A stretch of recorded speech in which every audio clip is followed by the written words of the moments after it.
Now for the news in detail. Pakistan has thwarted a major terrorist attack on the stock exchange building in Karachi. Security officials said all 4 gunmen were killed in the response operation. Meanwhile, 3 others, including a police officer, were martyred during the gunfight. 7 people were wounded in the terrorist attack. The Rangers spokesperson said a clearing operation is underway in the vicinity. Initial reports said 4 attackers came out of their vehicle and threw grenades and entered the building. Weapons and hand grenades have been recovered from the attackers.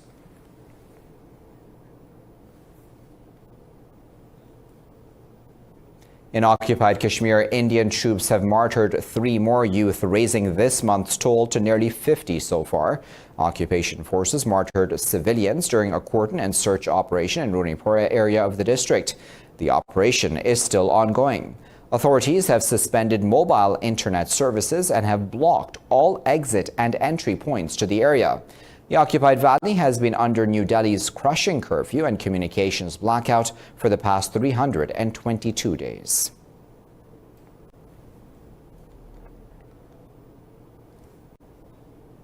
In Pakistan, 49 more people have died from COVID-19 in the past 24 hours, taking the death toll to 4,167. The health ministry said more than 3,500 new cases were detected overnight, with the tally crossing 206,000.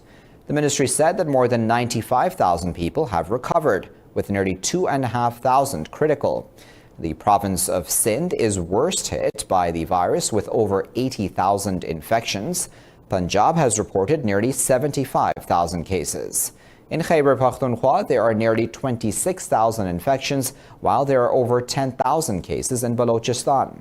The capital city, Islamabad, has reported nearly 13,000 cases. Azad Kashmir and Gilgit-Baltistan have nearly 2,500 cases.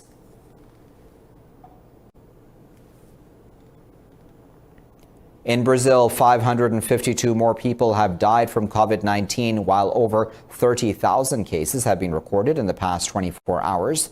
The global number of deaths from the new coronavirus has exceeded 500,000, with infections crossing 10 million. More on that now in this report.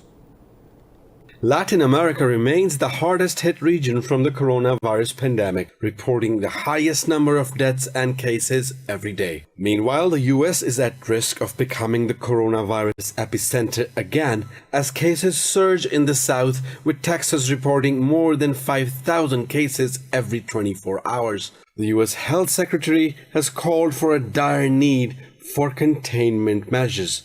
But the window is closing. We have to act, and people as individuals have to act responsibly. We need to social distance. We need to wear our face coverings if we're in settings where we can't social distance, particularly in these hot zones.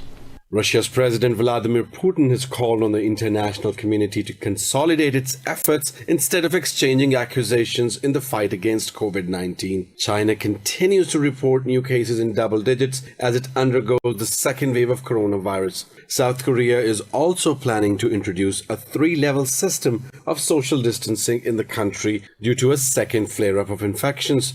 Meanwhile, Iran has launched a campaign to motivate its rather reluctant public to use protective masks at all times. People must observe health protocols to fight coronavirus, and that we have no second choice. No cure or vaccine for coronavirus has been found yet, so that we must observe the health protocols. Australia has seen the biggest daily rise in COVID-19 cases in 2 months. The state of Victoria has recorded 75 cases of coronavirus in the past 24 hours, raising major concerns regarding a full-blown second wave. Now, at least 6 civilians, including women and children, have been killed in a roadside mine blast in the southern Helmand province of Afghanistan. The provincial police chief's spokesperson, Mohammad Zaman Hamdard, says the incident took place in Washir district. Hamdard said 2 other civilians were wounded in the blast. He said the victims have been taken to a nearby hospital. No group has claimed responsibility for the blast yet. U.S. envoy Zalmay Khalilzad is visiting Doha, Islamabad and Tashkent to garner support for all Afghans to meet the remaining commitments ahead of intra-Afghan talks. The State Department said Khalilzad will also urge all stakeholders for reduced violence and timely release of prisoners as agreed upon in the Doha deal. Khalilzad is also joined by the U.S. International Development Finance Corporation CEO Adam Bowler and his team. The delegation will explore investment opportunities and partnerships in a range of sectors to advance the economic recovery of Afghanistan. The U.S. envoy and CEO Bowler will conduct meetings with Afghan officials remotely via video due to the COVID-19 pandemic.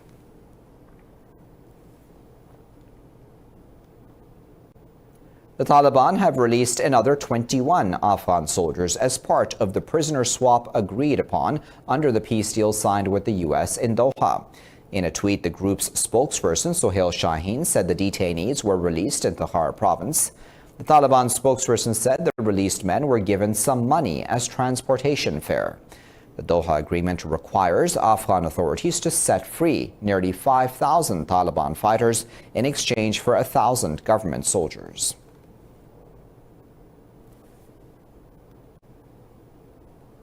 The Palestinian group Fatah has welcomed a call by rival Hamas movement to unite against an Israeli plan to annex parts of the occupied West Bank. In a statement, Fatah Secretary General Jibril Rajoub said the group's hands are always extended for unity. He said it is impossible to resist the Israeli occupation, U.S. Middle East peace plan, and annexation without unity. On Saturday, Hamas called for strengthening inter-Palestinian unity. The group also called for adopting a national plan to undermine the conspiracies of annexation. Israel is set to hold a vote on the 1st of July on the annexation of all settlement blocks and the Jordan Valley in the occupied West Bank. Palestinian officials said Israel will annex 30 to 40% of the West Bank, including all of East Jerusalem, under the U.S. plan. Yemeni human rights groups say the Houthi rebels have held over 20,000 people in hundreds of prisons across the country. In a presser, the Yemeni Coalition to Monitor Human Rights Violations said the country went through its worst humanitarian crisis during the past year. The group said Houthis' systematic violations are responsible for half of Yemen's problems. It said tens of thousands of people who had challenged the Houthis' rule were being held in secret and known jails. The coalition said the rebels recruited 7,000 children and was responsible for planting landmines that had killed 6,000 people. Yemen has been entangled in violence and chaos since 2014 after Houthis overran much of the country, including the capital, Sana'a.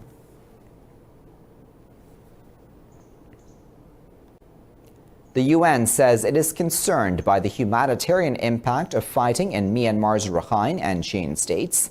In a statement, the UN called for urgent measures to spare civilians amid reports of locals trapped by fighting in western Rakhine. The statement comes after Burmese authorities issued a call to residents of over 40 villages to evacuate ahead of clearance operations. The military has been battling the Buddhist Arakan army in Rakhine and Chin states for over a year. The UN urged both parties to respect international law, as well as reiterating the need for a ceasefire amid the COVID-19 pandemic.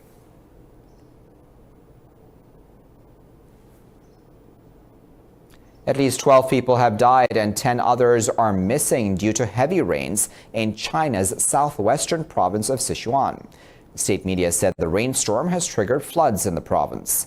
State media said 2 cars fell into the river in the Gaoyang region due to flood-damaged roads. It said rescue and relief efforts are underway. Nearly 10,000 people are in the disaster area, while over 7,700 local residents have been evacuated.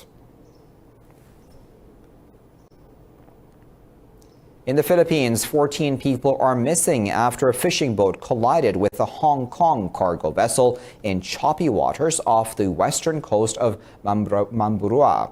Officials say the Philippine Coast Guard is searching for missing people, but bad weather is impeding rescue efforts. Coast Guard said the cause of the collision is not yet clear. It said that a light plane and a helicopter have joined the Coast Guard ship in the search. Officials said the fishing boat was heading for metropolitan Manila when the collision happened. The damaged boat was spotted hours later, but there was no sign of any crew. The Hong Kong-flagged cargo vessel with 20 crew members on board was not carrying any cargo at the time of the collision and was en route to Australia. I'll be back after this break with plenty more news. Stay tuned.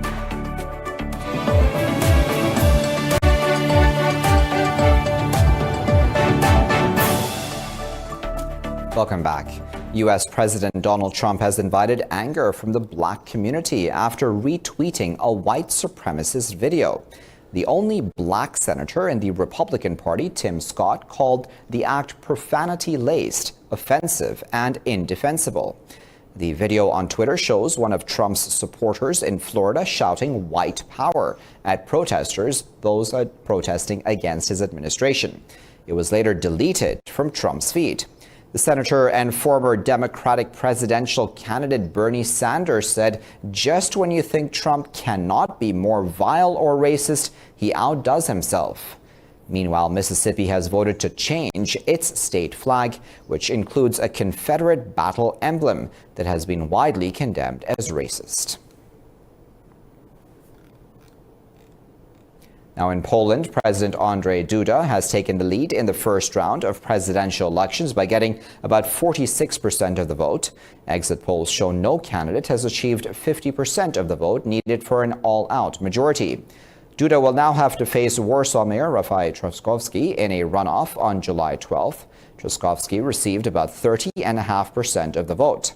Final results from the first round are expected to be released later in the week.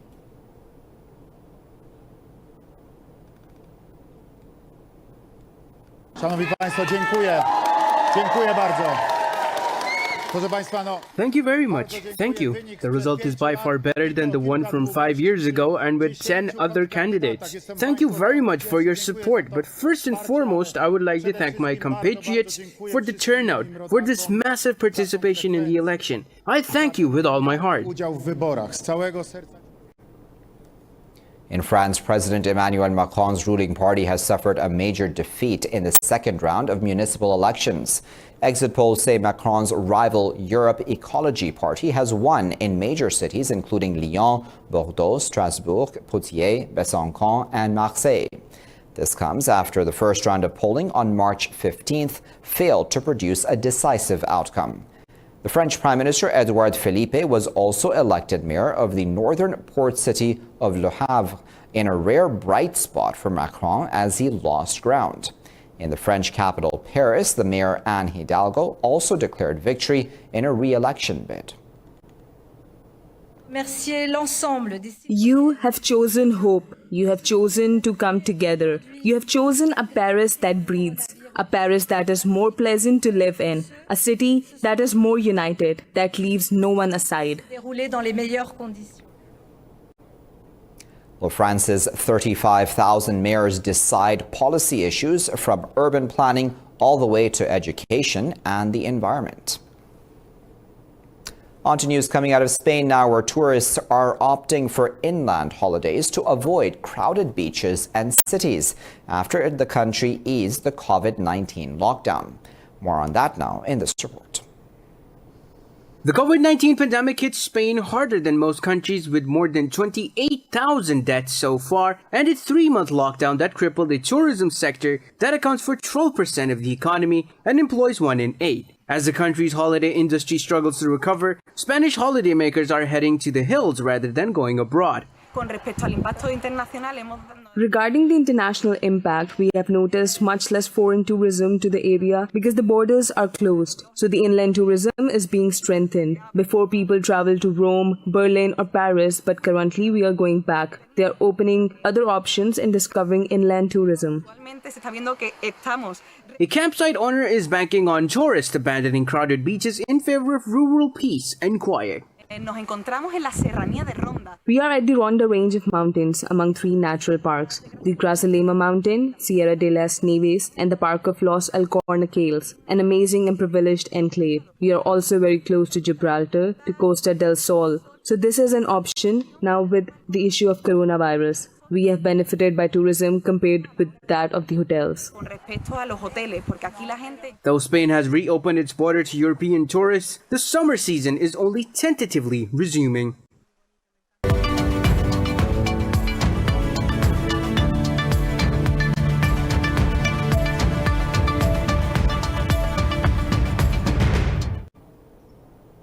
The coronavirus crisis has pushed several struggling airlines over the edge. Many global giants, though, have seen record losses and a dependency on government bailouts to keep afloat. The pandemic has virtually grounded global air traffic since March. More on that now in this report. The pandemic has crippled air travel, leading to an unprecedented number of flight cancellations globally due to nationwide lockdowns. By April, international seat capacity had dropped by almost 80% from a year ago, and half the world's airplanes were grounded. International Air Transport Association Director General says he sees massive losses in revenue due to the global outbreak. We forecast a loss of revenues for airlines that is accounting for $419 billion, which is 50% of our revenues, and cumulative loss for the industry around $84 billion. In 2021, situation should improve. Flights have been limited and strict hygiene measures have been implemented to try and regain confidence in the industry.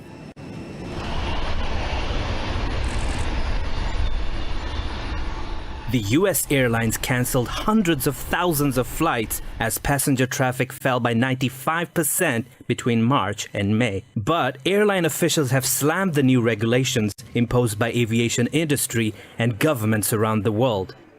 If we start leaving seats in the economy inventory open or unsold because of social distancing, one has to accept that you have to be consistent about this. It's no point just leaving the seat next to you empty, because the seat behind you, somebody sneezes or coughs, irrespective of the seat back meant to be deflecting it, it won't actually happen, as you know. A seat.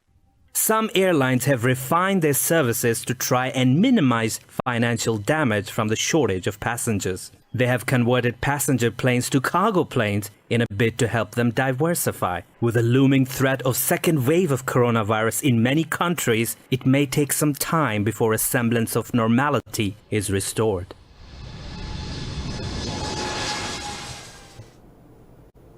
Asian stock markets are trading lower as rising COVID-19 cases continue to batter investor sentiments. Resurgence of the virus is shedding hopes of any economic recovery and increasing the possibility of another market meltdown. The Nikkei 225 is trading over 2% lower as shares of the index heavyweight fast retailing and SoftBank Group dropped over 2% each. Seoul's Kospi is trading 2% lower. Hong Kong's Hang Seng Index has dropped nearly 1.5% as shares of the life insurer AIA lost over 3.5%. The Shanghai Composite is trading 0.75% lower. Meanwhile, the international benchmark Brent crude oil price is trading slightly above $41 a barrel after losing marginally.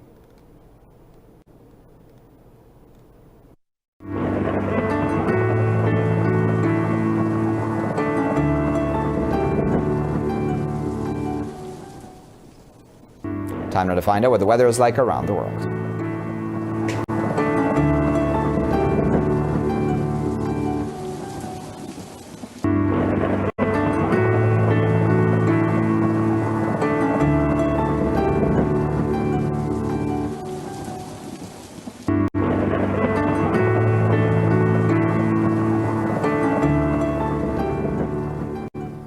Well, for the latest updates on these and other stories, you can always follow us on our social media at Indus. Thanks for watching.